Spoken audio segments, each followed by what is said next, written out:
At Arizona State University, we're bringing world-class education from our globally acclaimed faculty to you. Ranked #1 in innovation for 10 consecutive years and #2 among public universities for employability. ASU isn't just ahead of the curve, it's creating new paths to success. Earn your degree from the nation's most innovative university. Online, that's a degree better. Explore more than 300 undergraduate, graduate, and certificate programs at asuonline.asu.edu. Miguel Servet, el hereje que quiso cambiar el cielo. En el corazón del Renacimiento y la Reforma, cuando las ideas se debatían con furia y el fuego purificador de la Inquisición y los tribunales religiosos devoraba las mentes más audaces, surgió una figura cuyo destino se entrelazó de manera trágica con las convicciones de su tiempo, Miguel Servet. Médico brillante, teólogo rebelde y científico visionario, su vida fue un enigma apasionante. Lo que comenzó como un viaje en busca de la verdad teológica terminó en una hoguera en las afueras de Ginebra, donde uno de los hombres más influyentes de la Reforma, Juan Calvino, fue su verdugo intelectual. Servet, un hombre que no encajaba en ningún molde, desafió tanto a la Iglesia católica como a la Reforma protestante. Pero, ¿quién era realmente Miguel Servet? ¿Qué le llevó a enfrentarse a los gigantes de su tiempo y a convertirse en una de las figuras más controversiales del cristianismo reformado? Primeros años y formación. Una mente curiosa en la Europa renacentista.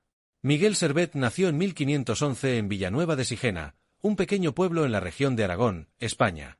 Su familia pertenecía a la clase media acomodada. Su padre, Antón Servet, era notario, lo que permitió al joven Miguel acceder a una buena educación. Desde temprana edad, mostró una notable capacidad intelectual, una mente inquisitiva que absorbía todo el conocimiento que se le ofrecía. Los años formativos de Servet coinciden con una Europa marcada por el Renacimiento, un periodo que resucitaba la curiosidad científica y el pensamiento crítico. Este ambiente de renovación intelectual impactó profundamente a Servet, quien pronto se interesó por las ciencias naturales, la medicina y, sobre todo, la teología. A los 15 años, Servet comenzó sus estudios universitarios en la Universidad de Zaragoza, donde destacó rápidamente por su brillantez.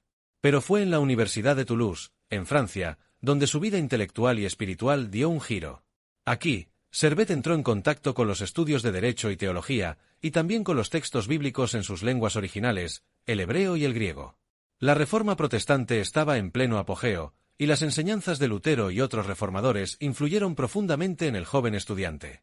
No obstante, mientras muchos adoptaban las ideas reformistas, Servet ya mostraba una tendencia a desafiar las interpretaciones tradicionales, tanto católicas como protestantes. La disidencia teológica, la doctrina de la Trinidad bajo fuego.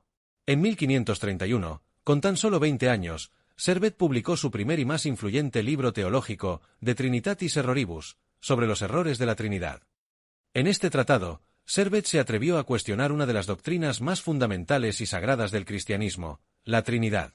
Para él, esta enseñanza era una construcción artificial que no se encontraba en las Escrituras y que complicaba innecesariamente la relación entre Dios, Jesucristo y el Espíritu Santo. Este fue un ataque directo contra la doctrina central de tanto la Iglesia católica como la Reforma protestante. Servet argumentaba que el concepto de la Trinidad separaba injustamente a Dios en tres entidades distintas y que la verdadera fe debería volver a una forma más pura y unitaria de monoteísmo, en la cual Cristo era divino pero subordinado a Dios Padre, y no igual a Él. Las reacciones no se hicieron esperar. Mientras algunos humanistas y pensadores más liberales, como Sebastián Castello, veían en Servet una mente audaz y progresista, las autoridades eclesiásticas lo consideraban un peligroso hereje.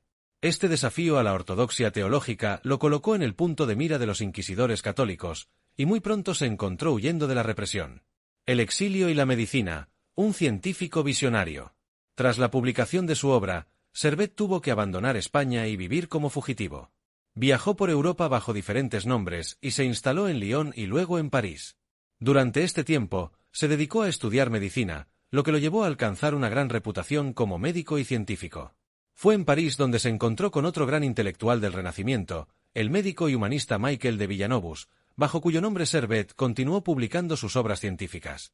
Una de sus contribuciones más destacadas al campo de la ciencia fue su descubrimiento del circuito pulmonar de la sangre, una observación revolucionaria para su tiempo.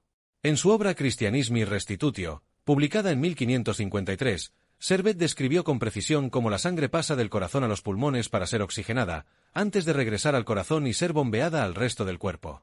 Aunque esta obra se centraba principalmente en cuestiones teológicas, este descubrimiento médico fue una revelación que adelantaba conocimientos que no serían universalmente aceptados hasta mucho después, en el siglo XVII, con William Harvey. Sin embargo, su verdadera pasión seguía siendo la teología. Christianismi Restitutio fue su intento de reformar el cristianismo de una manera más radical que la de Lutero o Calvino. No solo atacó la doctrina de la Trinidad, sino que también condenó el bautismo infantil, otra piedra angular de la Iglesia católica y muchas iglesias reformadas. Servet creía que el bautismo debía realizarse en la edad adulta, cuando la persona pudiera tomar la decisión consciente de su fe. El enfrentamiento con Calvino, un juego mortal. El destino de Servet quedó sellado cuando cruzó caminos con Juan Calvino. Durante años, los dos hombres habían intercambiado correspondencia teológica. Calvino, una figura clave en la Reforma, había intentado convencer a Servet de que renunciara a sus creencias heréticas. Pero el aragonés era obstinado, y sus intercambios epistolares se convirtieron en una amarga disputa. En 1553, Servet cometió el error que lo llevaría a la muerte. Decidió viajar a Ginebra, el bastión de Calvino, posiblemente confiando en que podría convencer al reformador suizo de sus argumentos teológicos. Fue arrestado poco después de llegar. Durante su juicio, Calvino jugó un papel crucial en la acusación. Servet fue condenado por herejía, no solo por sus creencias sobre la Trinidad, sino también por su rechazo al bautismo infantil. El 27 de octubre de 1553, Miguel Servet fue quemado en la hoguera en Champel, una colina en las afueras de Ginebra. Murió gritando, según los testigos, «Jesús, Hijo del Dios eterno, ten piedad de mí».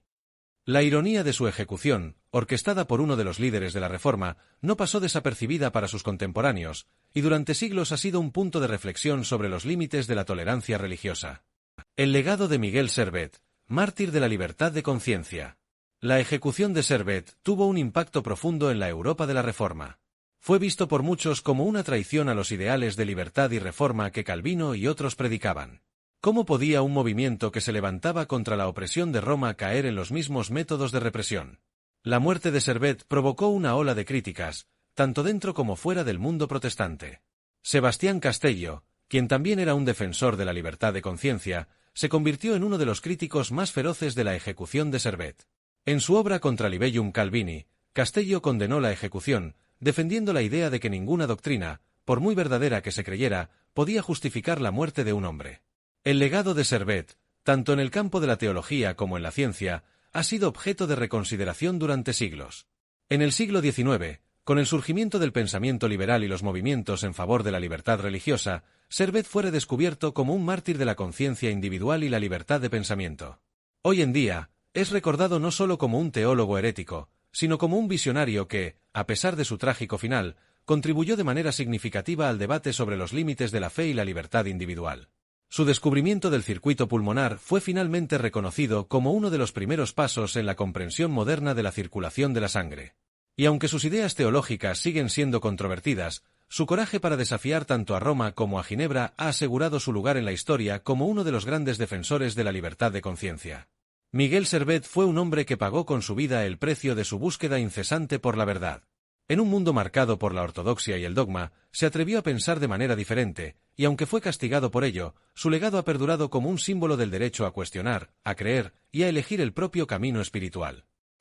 The lottery is not about getting rich. It's about helping people, and it always has been.